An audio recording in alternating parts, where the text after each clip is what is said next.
dan kita baca dengan suara yang jelas.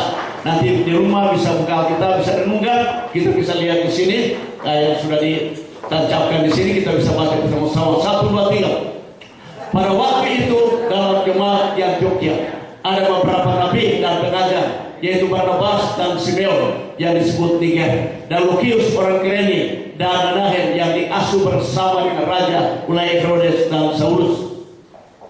Pada suatu hari ketika mereka beribadah kepada Tuhan dan berpuasa, berkatalah Roh Kudus, khususkanlah Barnabas dan Saulus bagiku untuk tugas yang telah ditentukan bagi mereka.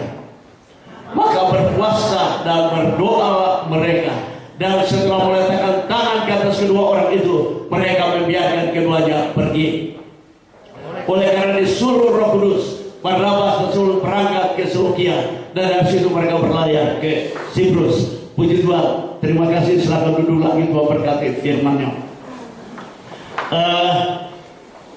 Ciri khas daripada satu gereja yang misioner, minimal ada 3 hal yang menonjol. Sekali lagi saya ulangi, kita ulang sekali lagi. Ciri khas dari sebuah gereja yang misioner, gereja yang mengabarkan Injil kepada bangsa-bangsa, gereja yang ambil bagian dalam misi pekabaran Injil sedunia, paling sedikit ada 3 hal yang menonjol. Yang pertama ialah gereja yang berdoa. Yang pertama ialah apa tadi? Gereja yang berdoa. Yang kedua ialah gereja yang memberi, untuk support, untuk mendukung misionaris. Dan yang kedua ialah gereja yang memberi. Yang kedua apa tadi? Gereja memberi. Yang ketiga ialah gereja yang mengutus misionaris. Ini 3 hal. 3 hal ini telah dipelajari dan telah diikuti oleh semua gereja Tuhan di dunia dan semua badan misi di dunia yang aktif di dalam pekabaran Injil sedunia. Mereka mengikuti pola dari gereja Antiokhia, yaitu gereja yang berdoa, gereja yang suka memberi, gereja yang mengutus misionaris. Pagi hari ini, apakah gereja Injil Nusantara di sini adalah gereja yang berdoa? Bapak Ibu dan saudaraku yang kekasih, mari kita baca firman Tuhan dari dalam Matius pasal yang ke-9 ayat 35 sampai ayat yang ke-39. Mari kita baca bersama-sama. Demikianlah Yesus berkeliling ke semua kota dan desa, ia mengajar dalam rumah-rumah ibadat dan memberitakan Injil kerajaan surga serta mengenyangkan segala penyakit dan kelemahan. Melihat orang banyak itu, tergeraklah hati Yesus oleh apa?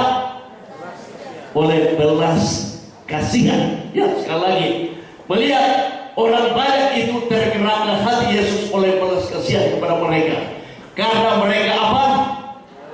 Lelah dan terlantar seperti domba yang tidak bergembala. Ayat 37. Maka katanya kepada murid-muridnya, tuayan memang banyak, tetapi pekerja sedikit. Karena itu mintalah kepada Tuhan yang punya tuayan supaya ia mengirimkan pekerja-pekerja untuk tuayan itu. Nah, Bapak Ibu dan Saudara yang kasih, dasar untuk kita berdoa buat jiwa-jiwa, dasar untuk kita berdoa buat bangsa-bangsa seperti tadi istriku sudah menyaksikan, ialah kalau ada belas kasihan di dalam hati kita. Kalau ada belas kasihan, ada kasih Allah, ada kasih Yesus dalam hati saudara, dalam hati Bapak Ibu dan semua yang ada di sini, di dalam hati saya, maka kita tidak egoisme di dalam doa. Orang yang egois dalam doa yang berdoa untuk beta, untuk beta punya papa, beta punya mama, beta punya istri, beta punya anak, beta punya pekerjaan, beta semua. Bagaimana? Setuju? Setuju atau tidak? Itu doa orang yang egoisme. Tapi kalau doa yang tidak egoisme, tidak pakai istilah beta, Seperti yang Tuhan Yesus ajarkan dalam doa Bapa kami. Dalam doa Bapa kami Tuhan Yesus pakai istilah apa? Beta atau kami? Kami. Kenapa pakai istilah kami? Karena Bapa kita di surga itu punya keluarga yang besar. Bapa kita di surga itu punya keluarga yang besar. Bangsa-bangsa di dunia ini itulah kita dari Bapa di surga. Oleh sebab itu pagi hari ini kita mengharapkan dan kita berdoa supaya gereja Tuhan yang berada di tempat ini, gereja Kristen Injili Nusantara, tidak hanya berdoa hanya untuk kebutuhan pribadi saja, atau hanya untuk kebutuhan gereja saja, atau hanya kebutuhan kota Kupang saja, tapi berdoa untuk suku-suku bangsa yang lain, berdoa untuk bangsa-bangsa yang lain. Seperti tadi Mas sudah saksikan, pada waktu kasih Allah mulai menggerakkan hatinya, ia mulai berdoa untuk Tiongkok, ia mulai berdoa untuk India, ia mulai berdoa untuk bangsa-bangsa. Dan saya juga alami dalam hidup saya, pada waktu saya menyerahkan diri pada Tuhan, sesudah saya masuk di Batu jam 3 jam 4 pagi hari, saya mulai mengelilingi dunia dengan lutut. Saya mulai mengelilingi dunia dengan doa, dengan air mata, berdoa untuk bangsa-bangsa. Bapak Ibu dan Saudara yang kekasih, saya rindu, lebih dari saya rindu, Bapak di surga rindu, Tuhan Yesus rindu supaya gereja Kristen Injili Nusantara juga di tempat ini menjadi gereja yang wah, pokoknya semua belum sarapan. Saya sendiri belum sarapan, saya tidak mau sarapan tadi pagi, tapi Tuhan kasih suara yang keras. Bagaimana di Bapak Ibu ada yang puasa di sini? Saya rindu supaya gereja Kristen di Nusantara di tempat ini menjadi gereja yang haleluya, saya percaya itu. Saya percaya. Dan lebih dari saya percaya, Bapak di surga percaya. Bapak di surga sudah mendengar kata amin dari Bapak Ibu dan saudara-saudara sekalian. Berarti saya percaya daftar doa akan ditambah. Selain sudah berdoa untuk kebutuhan keluarga, kebutuhan pribadi, pekerjaan, dan lain-lain sebagainya, mulai berdoa untuk suku-suku bangsa di Indonesia, di Nusantara, sesuai dengan nama gereja. Di Sumatera ada 30 suku yang belum pernah mendengar Injil. Kami baru kembali dari suku Serawai. Puji Tuhan, 50 tahun yang lalu Injil masuk di sana. Untuk orang Serawai sendiri ada kurang lebih 2.000 orang yang sudah menjadi orang Kristen. Puji Tuhan. Dan gereja yang mereka dirikan namanya Gereja Kikisus, Gereja Kristen Injili Sumatera Selatan. Tapi kemudian diganti namanya menjadi Gereja Kristen Injili Indonesia dan tersebar di berbagai kota. Untuk Indonesia Timur sudah sampai di Makassar. Oleh sebab itu Bapak Ibu dan Saudara, kita sebagai orang Kristen yang telah diselamatkan oleh Tuhan, kalau ada belas kasihan Yesus, kalau ada kasih Allah di dalam hati kita, kita mau berdoa untuk orang lain. Kita mau berdoa untuk jiwa-jiwa. Kita mau berdoa untuk bangsa-bangsa. Kalau saudara berdoa, kalau saya berdoa, siapa yang bekerja? Kita juga bisa bekerja, tapi lebih dari kita bekerja, kalau kita berdoa, Tuhan bekerja. Kalau setuju saya katakan amin. Kalau kita berdoa, Tuhan bekerja. Mungkin saya sendiri tidak bisa sampai di sana, tapi kalau saya berdoa, Tuhan bekerja. Tuhan bisa kirim siapa saja yang Tuhan mau untuk membawa obor Injil, membawa kabar keselamatan, untuk memberikan berita kesukaan itu kepada mereka yang tersesat. Kalau kita berdoa, Tuhan bekerja. Kalau kita berdoa, Roh Kudus bekerja. Bapak Ibu dan Saudara yang kekasih, dalam Mazmur pasal 2 ayat yang ke-8, mari kita baca bersama-sama. 1, 2, 3. Mintalah kepadaku, maka bangsa-bangsa akan kuberikan kepadamu, menjadi milik pusakamu, dan ujung bumi menjadi. Puji Tuhan. Waktu saya terima tantangan misi, saya mulai berdoa untuk bangsa-bangsa. Tahun 65 pertama kali di dalam hidup saya mendengar berita mengenai misi sedunia. Saya mendengar berita mengenai ladang Tuhan di mana-mana yang sudah mengulik. Dari Leslie Briley, yaitu seorang sekretaris dari misi WEC. Tadi-tadinya dia datang di Batu dan dia berbicara mengenai ladang misi yang sudah mengulik di seluruh dunia.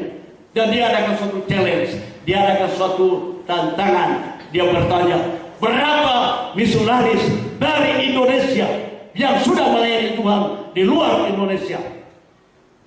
Waktu itu Bapak Pendeta Jamir Raja, sekarang sudah almarhum, beliau jawab dengan angka begini.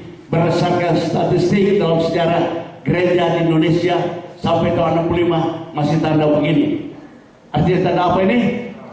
No, belum ada. Dan Roh Kudus taruh beban dalam hati saya untuk berdoa. Saya berdoa, Tuhan panggil pemuda-pemudi dari Indonesia untuk menaati amanat agung, pergi memberitakan Injil keluar dari Indonesia. Panggil pemuda-pemudi bukan hanya dari Batu, tapi dari Malang, dari Salatiga, dari Jogja, dari Jakarta, dari mana-mana tempat, dari Indonesia untuk pergi. 3 tahun saya berdoa. Satu malam Roh Kudus bicara untuk saya, kamu sudah berdoa untuk orang lain buat pergi, tapi bagaimana dengan lu punya diri sendiri? Apakah lu juga siap untuk pergi? Dan waktu itu kita jawab seperti saya mengatakan dalam bahasa Portugis, "Eis-me aqui, Senhor, envia-me a mim." Tuhan, ini hamba-Mu, utuslah aku. Dan waktu itu saya mempunyai komitmen, kalau saya selesai sekolah, saya akan mencari utusan Injil ke luar negeri, jauh atau dekat. Kalau saya selesai sekolah, saya konsisten akan komitmen, akan panggilan Tuhan untuk menaati amanat agung, untuk pergi sampai ke ujung bumi. Bapak Ibu dan Saudara kekasih, waktu saya selesai sekolah tahun 70, saya telah mempunyai komitmen untuk menjadi misionaris ke luar negeri. Dan pada waktu itu Tuhan sudah tetaplah dalam hati untuk pergi sampai ke ujung bumi. Brasil. Orang Brasil anggap tempat mereka buat kami sebagai ujung bumi. Sebaliknya juga untuk Indonesia, Brasil itu juga ujung bumi kalau datang di sini. Jadi Indonesia itu adalah ujung bumi buat Brasil, dan Brasil juga ujung bumi buat Indonesia.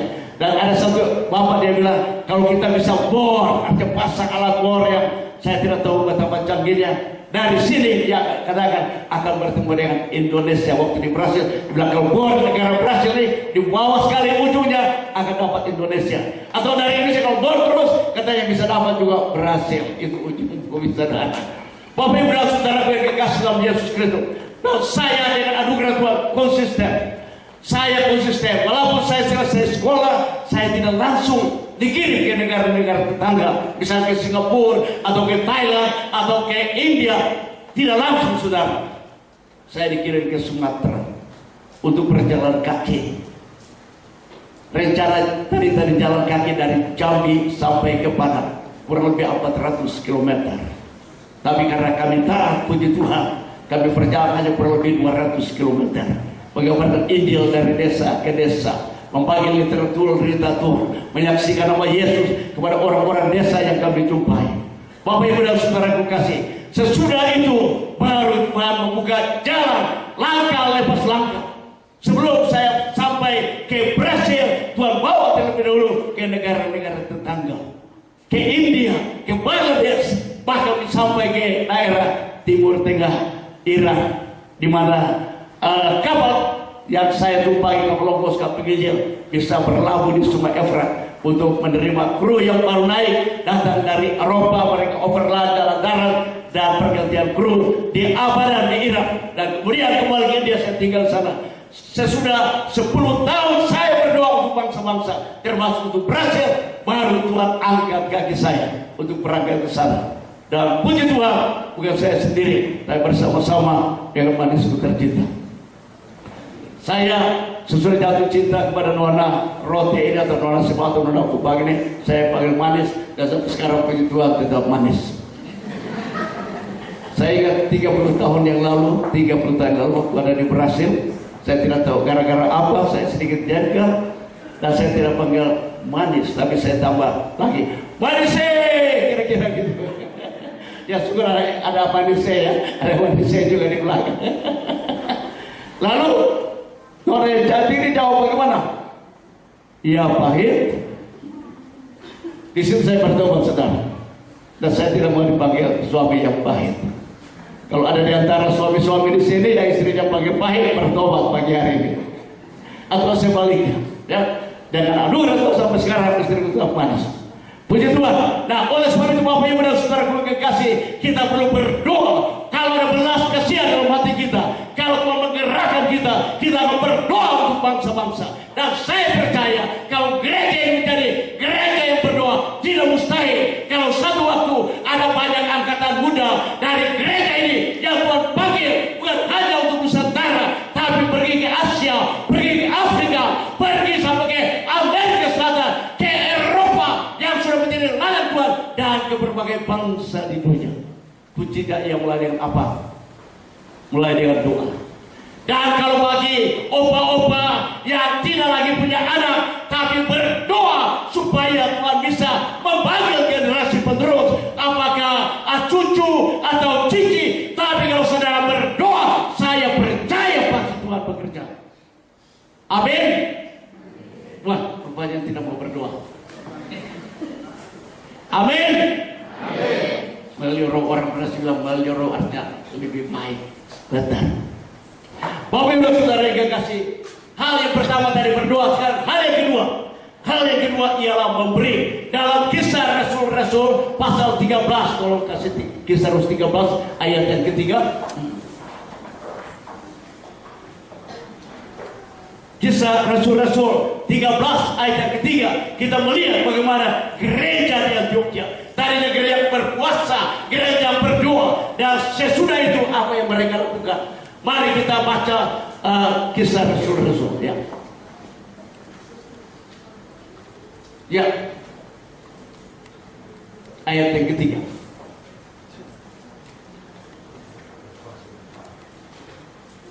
Dalam Kisah Rasul-Rasul ayat yang ketiga dibilang sesudah mereka meletakkan tangan ke atas kedua orang itu, ya, lalu mereka melepaskan keduanya pergi. Nanti sebentar akan dibaca, ya. Kita bisa sekarang sudah bisa lihat, ya. Maka berpuasa dan apa? Berdoalah mereka, dan setelah apa? Meletakkan tangan ke atas kedua orang itu, maka mereka membiarkan keduanya pergi. Apa artinya itu, saudara? Meletakkan tangan itu bukan hanya sekedar basa-basi.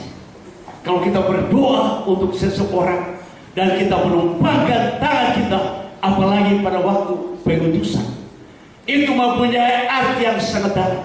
Artinya kita tidak hanya melepaskan mereka secara basa-basi begitu saja, tapi kita berdoa, kita menumpangkan tangan kita di atas orang yang kita doakan, yang kita utus. Itu berarti kita mengambil tanggung jawab.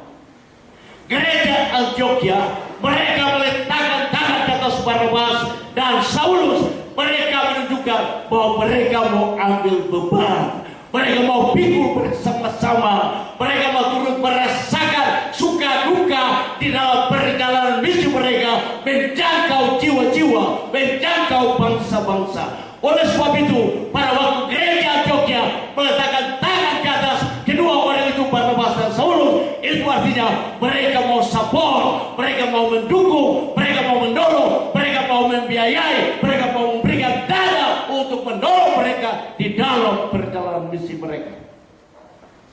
Bapak Ibu dan Saudaraku yang kekasih di dalam Yesus Kristus, hal memberi saya tidak tahu bagi gereja Tuhan di sini, tapi saya dengar dari teman saya yang seringkali ke Korea atau teman-teman yang dari Korea, mereka bilang mungkin juga orang Korea pernah bersama, saya tidak tahu, saya juga rindu untuk ke sana nanti. Tapi bagi orang Kristen yang ada di Korea atau gereja Korea, mereka bilang dalam ibadah raya seperti begini, saat yang paling mereka nantikan, saat yang paling mereka bersemangat ialah pada waktu kolekta mau berjalan. pada waktu mau punggul persembahan. Itu saat yang paling mereka nanti-nantikan, saat yang paling mereka sukai, saat yang mereka senang. Oleh karena apa? Mereka bisa ambil bagian, mereka bisa memberi bagi pekerjaan Tuhan. Saya tidak tahu dengan gereja Tuhan di sini, tapi saya harap ini bukan sesuatu yang baru untuk Bapak Ibu dan saudaraku yang kekasih yang ada dari tempat ini. Oleh sebab itu, Bapak Ibu dan saudara, di dalam pekerjaan Tuhan, suatu hak istimewa buat gereja Tuhan untuk memberi. Sebelum kita memberi, terlebih dahulu kita harus menerima. Kalau saudara belum menerima Kristus, kalau saudara belum menerima kasih Allah, kalau saudara belum merasakan belas kasihan Tuhan yang telah menyelamatkan saudara, saudara bebas dari tugas yang saya sampaikan pada pagi hari ini. Karena tugas misi, tugas pengkabaran Injil adalah tugas daripada gereja Tuhan, dari orang Kristen yang telah menerima Yesus Kristus sebagai Tuhan dan Juru Selamat di dalam kehidupannya. Oleh karena mereka telah menerima Kristus sebagai Tuhan dan Raja atas kehidupan mereka, oleh karena mereka telah menerima keselamatan, oleh karena mereka merasa bahwa dosa mereka telah diangkat, telah dihapuskan oleh darah Yesus, mereka telah diselamatkan, maka sekarang waktunya untuk mereka buat memberi. Oleh sebab memberi adalah suatu sukacita, bukan suatu kepaksaan. Memberi buat orang Kristen yang telah diselamatkan adalah suatu privilege, hak istimewa untuk memberi bagi raja di atas segala raja untuk pekerjaannya di dunia ini. Tolong Lukas pasal 8 ayat 1 sampai 3.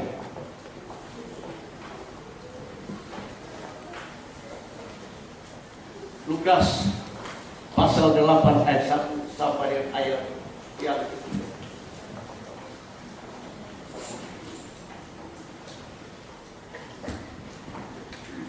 Ya, mari kita baca bersama-sama dengan suara yang jelas. 1, 2, 3. Tidak lama setelah itu, Yesus berjalan berkeliling dari kota ke kota dan dari desa ke desa memberitakan Injil kerajaan Allah.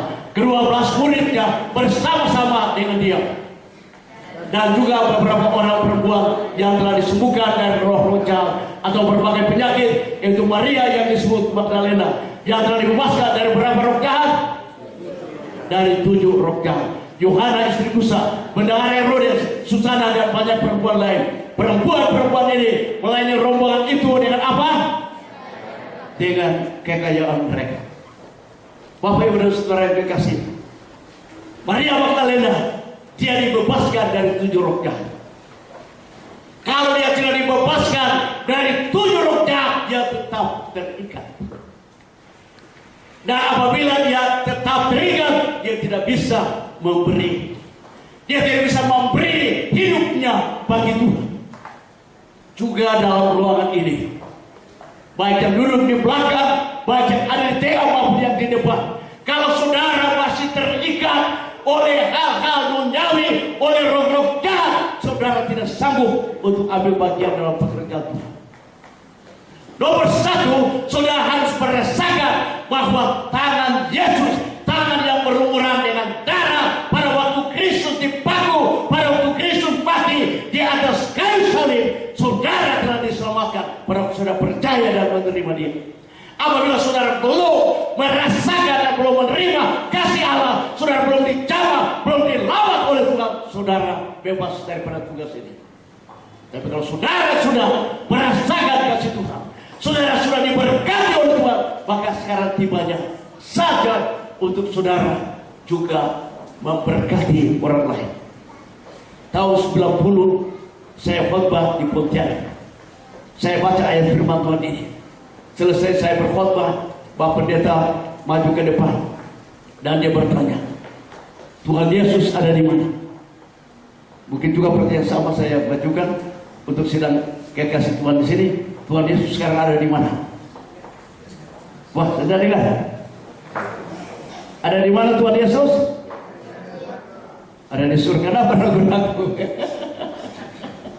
Tuhan Yesus ada di mana sekarang? Ya, ada di hati, tapi yang lebih tepat lagi, dia duduk di sebelah kanan Bapa yang ada di mana? Kenapa ragu-ragu? Ya, Dan boleh ragu-ragu. Tuhan Yesus ada di mana? Tuhan Yesus ada di surga, duduk di sebelah kanan Allah Bapa.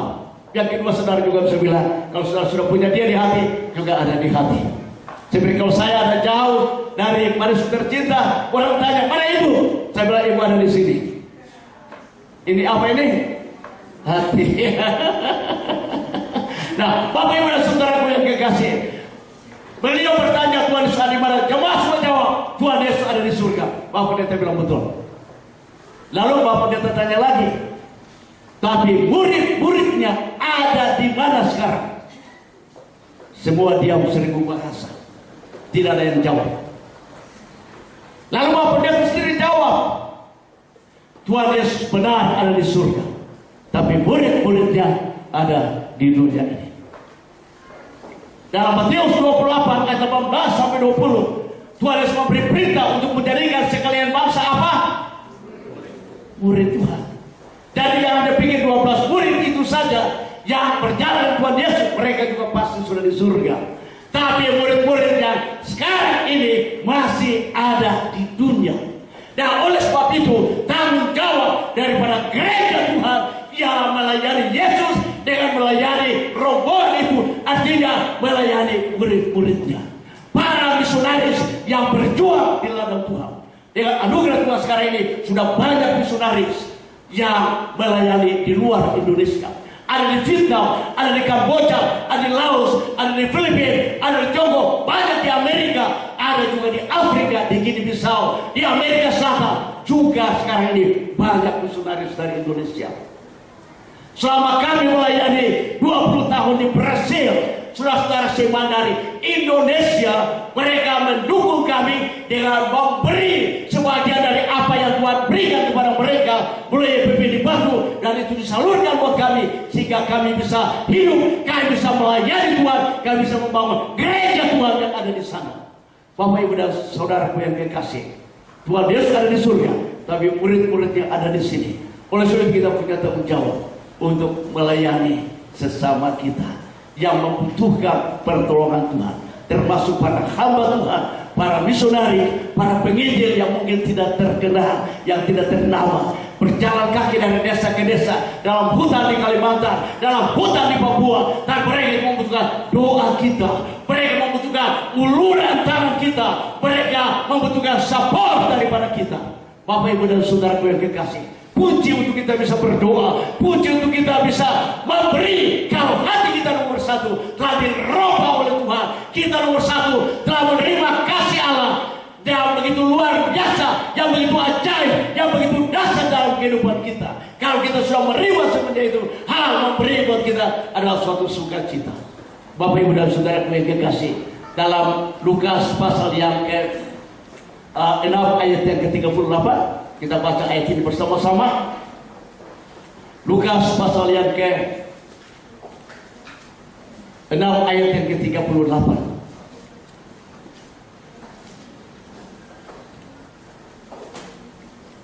Ya, dalam ayat ini bilang, hendaklah kamu berhati seperti sama Bapamu dalam berhati. Ayat 38 Bapak.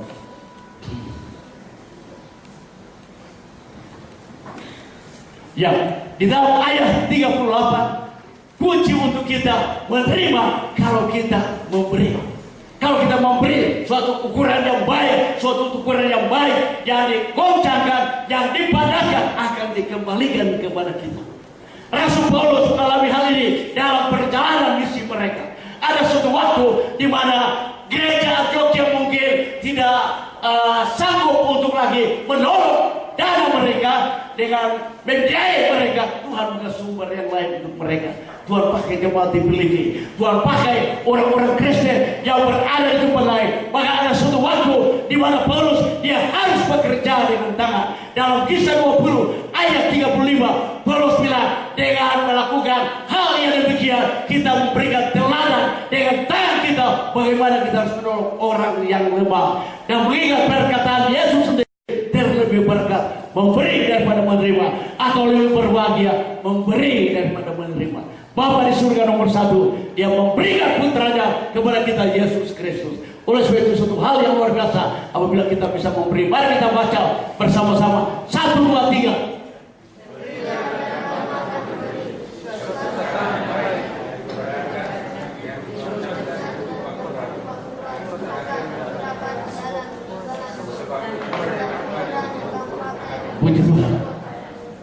Puji Tuhan.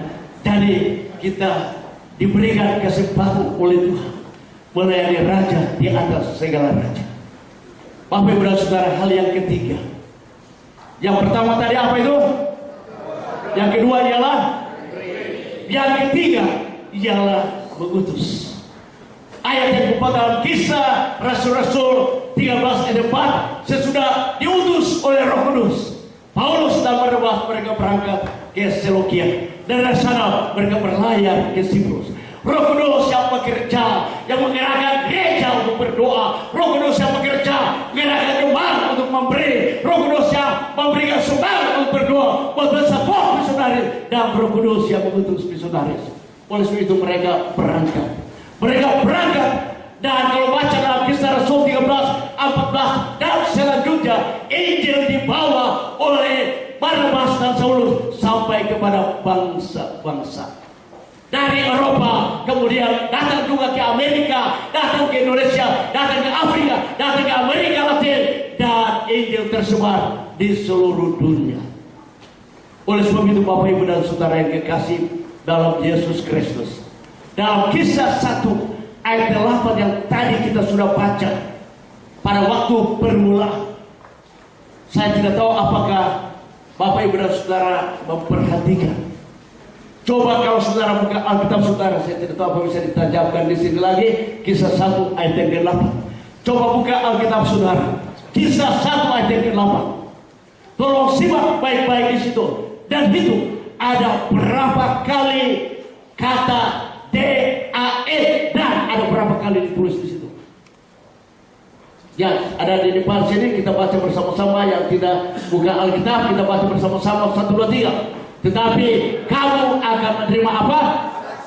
Kalau Roh Kudus turun ke atas kamu, dan kamu akan menjadi saksi di mana? Di Yerusalem dan di seluruh Yudea dan sampai ke mana?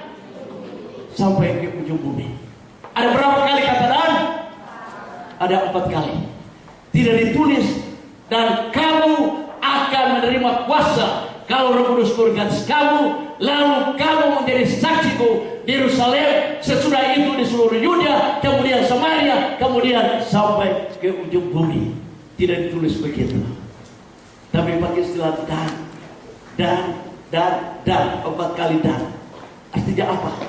Artinya kita harus melakukan pekerjaan misi, kita harus melakukan pekerjaan pekabaran Injil untuk menjangkau segala bangsa di dunia secara serentak, secara simultan, secara bersama-sama. Saudara-saudara ada di Kota Kupang dalam gereja Kristen Injil Nusantara di sini, tapi dalam waktu yang sama saudara bisa ambil bagian menjangkau suku-suku yang ada di tanah air Indonesia. Dalam waktu yang sama saudara bisa mengambil bagian menjangkau orang-orang yang ada di Tiongkok, yang ada di India, yang ada di Timur Tengah, yang ada di Afrika, yang ada di Amerika Latin, yang ada di Amerika, di Eropa. Dalam waktu yang sama kita semua dipercayakan untuk ambil bagian, apa itu dengan doa, apa itu dengan memberi, ataukah dengan mengutus misionaris. Dalam waktu yang sama kita bisa bergandengan tangan, kita bisa bahu-membahu, kita bisa bertolong-tolongan, kita bisa memberikan kekuatan moral maupun mental kepada sesama kita yang berada di garis depan, supaya Injil diberitakan, banyak jiwa diselamatkan, dan nama Tuhan dipuji dan nama Tuhan dipermuliakan. Yang setuju yang saya katakan amin. Puji Tuhan, lebih baik orang bersembilan roh. Bapak Ibu dan Saudara yang kekasih, jadi begitu. Jadi gereja Tuhan yang ada di sini, selain bertumbuh secara kuantitas dan kualitas di tempat ini, juga bertumbuh dalam visi melihat ladang Tuhan adalah seluruh dunia, bukan hanya Kota Kupang, bukan hanya Pulau Timur, bukan hanya Tanah Roti, tapi seluruh Nusantara, bahkan sampai ke ujung-ujung bumi. Itu Tuhan punya cara pandang. Oleh sebab itu sesudah Tuhan Yesus bangkit, Tuhan Yesus merubah apa yang dia pernah katakan kepada murid-muridnya. Tadinya sebelum Tuhan Yesus disalibkan, Tuhan Yesus menyuruh murid-muridnya pergi hanya secara khusus di kalangan domba-domba yang tersesat daripada orang Israel. Artinya tidak keluar jauh dari Palestina. Sebab waktu ada keluar sedikit menjangkau orang-orang yang di sekitarnya. Tapi sesudah Tuhan Yesus Kristus bangkit dari antara orang mati berulang-ulang, baik dalam Injil Matius, Injil Markus, Lukas, Yohanes, dan yang terakhir kisah 1 ayat 8. Tuhan Yesus menyuruh perintah untuk pergi memberitakan Injil kepada segala bangsa. Tolong buka lagi Pak. Lukas pasal 24 mulai ayat 45. Lukas 24 mulai ayat yang ke-45. Mari kita baca bersama-sama. Lalu ia membuka apa? Pikiran mereka sehingga mengerti kitab suci. Sekiranya Tuhan dengan Roh Kudus tidak membuka pikiran saudara, sehingga Roh Kudus tidak membuka pikiran saya tidak bisa mengerti. Seperti tadi sudah saksikan, mengapa kita harus berdoa untuk orang lain? Mengapa kita harus pergi keluar dari kampung lama? Mengapa? Kalau Tuhan tidak buka pikiran kita, Tuhan tidak merubah hati kita, Tuhan tidak menerangi kita dengan Roh Allah yang kudus, kita tidak mengerti akan hal itu. Oleh sebab itu perlu kita diberikan pengertian oleh Tuhan. Perlu Roh Kudus menerangi hati kita supaya kita mengerti. Walaupun di Kota Kupang ada banyak kejahatan, ada banyak orang yang tersesat, yang belum diselamatkan, tapi Tuhan mau supaya kita pergi bukan hanya dalam Kota Kupang, tapi kita pergi sampai kepada bangsa-bangsa. Nah, sekali lagi ayat yang ke-46 kita baca bersama-sama. Katanya kepada mereka ada tertulis di Mesias apa? Harus menderita dan bangkit dari antara orang mati pada hari yang keberapa? Pada hari yang ketiga. Sekarang ayat yang ke-25. Ayat yang ke-25 dari pasal 24 ayat yang ke-45. Dan lagi coba ulang lagi ayat yang ke-46 sudah tadi.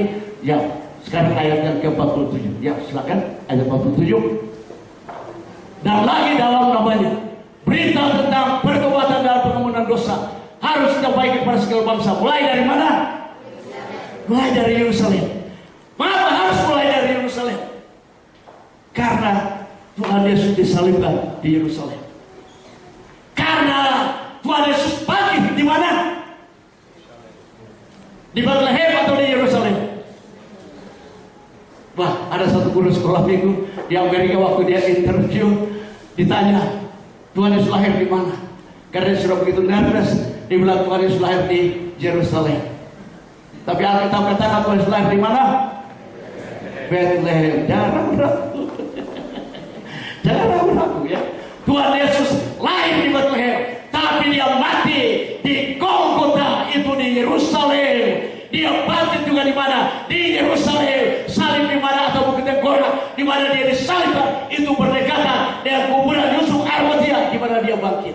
Oleh sebab itu firman Allah katakan mulai dari mana? Mulai dari Yerusalem. Artinya mulai di mana saudara bertemu dengan Kristus secara pribadi. Tadi saudara-saudara dengar kesaksian dari Imam. Pada waktu Tuhan berubah hatinya, bertemu dengan Kristus secara pribadi, ia bersaksi terlebih dahulu kepada siapa? Papanya, mamanya, saudara-saudaranya, dan semua diselamatkan oleh Tuhan. Jadi kalau saudara nomor satu, hati saudara, hidup saudara dirubah oleh Tuhan. Nomor satu, saudara saksikan itu di Yerusalem. Artinya di mana saudara mengalami kuasa Tuhan yang merubah hidup saudara, di mana saudara merasakan Tuhan Yesus menjelikan mata rohani saudara, saudara mengerti akan keselamatan. Disitulah nomor satu saudara bersaksi untuk papa, mama, kakak, adik, saudara-saudara.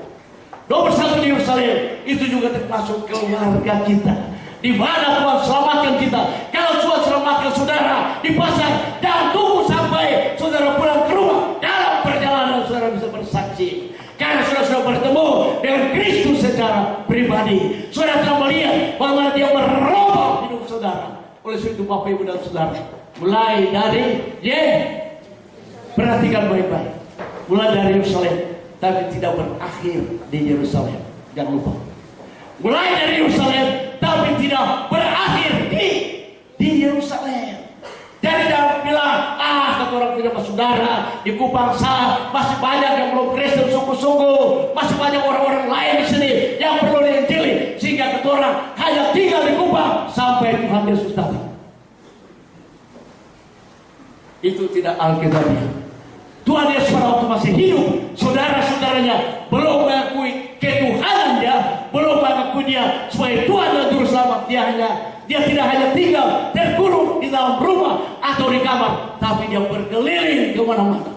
Nah, oleh sebab itu, mulai dari Yerusalem, jadi jangan berakhir juga hanya di Yerusalem. Pada waktu Tuhan Yesus sebut seperti murid, mereka menghadapi tantangan, kesulitan, pergumulan. Apa yang Tuhan Yesus bilang? Sesudah Tuhan Yesus utus, kalau kamu dibenci, kamu ditolak, kamu harus kembali atau kamu kemana? Pergi kemana? Ke kota lain, ke desa lain. Tidak pernah bilang kembali, tidak pernah. Kalau kami bisa kembali ke Kupang, ini suatu anugerah Tuhan yang luar biasa. Kami bisa kembali. Tapi pada prinsipnya Tuhan Yesus menyuruh pergi dan mulai dari Yerusalem. Bukan hanya di Yerusalem, tapi kemudian harus di seluruh Yudea dan Samaria dan sampai ke ujung bumi. Saya berdoa supaya Tuhan panggil generasi muda di sini untuk menyerahkan diri bagi Tuhan, untuk meneruskan obor Injil Kerajaan Allah. Puji Tuhan. Nah, ayat yang ke-49, mari kita baca bersama-sama. Dan aku akan mengirim kepadamu apa yang dijanjikan Bapakku, tapi kamu harus tinggal dalam kota ini sampai kamu diperlengkapi dengan kekuasaan dari tempat tinggi. Ayat 48 bilang, kamu adalah saksinya, ya. Kamu adalah saksinya. Saksi yang sangat efektif, yaitu saksi mata. Ya, seringkali dengan wartawan, ya, kalau mengadakan interview, menurut saksi mata. Orang yang tidak melihat dengan mata, itu dia tidak bisa menjadi saksi yang efektif. Tapi orang yang melihat dengan mata, dia menjadi saksi yang efektif. Kalau saudara menjadi saksi mata, di mana Kristus, di mana saudara lihat, saudara alami, saudara rasakan, saudara mengalami sendiri bagaimana dia merubah hidup saudara, saudara akan menjadi saksi mata buat Yesus. Dan saksi itu berdekatan dengan kata martir. Seorang saksi yang baik, seringkali dia harus bayar harga dengan darahnya tercurah menjadi martir.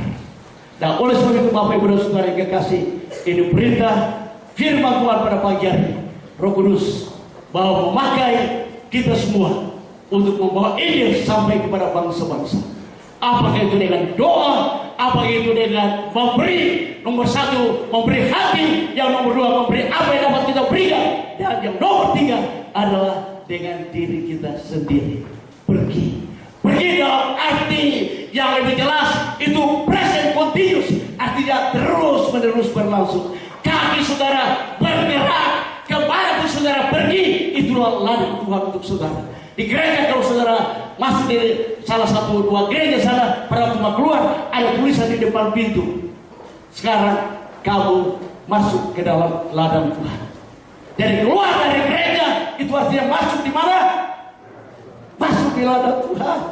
Bukan pulang ke rumah lalu lupa apa yang semua sudah Tuhan sampaikan di sini, tidak. Tapi keluar dari gereja, Tuhan sekarang kamu keluar dari gereja, kamu masuk di dalam ladang Tuhan. Rumah tangga itu satu ladang Tuhan yang harus digarap. Tetangga ladang Tuhan yang harus digarap. Kemudian sampai ke tempat yang jauh. Ini Tuhan berikan untuk saya sampaikan pada pagi hari ini. Banyak terima kasih Bapak Pendeta Ezra dan semua majelis gereja dan semua jemaat Tuhan di sini. Banyak terima kasih untuk kesabaran buat mendengarkan firman Tuhan. Tuhan berkati berlimpah.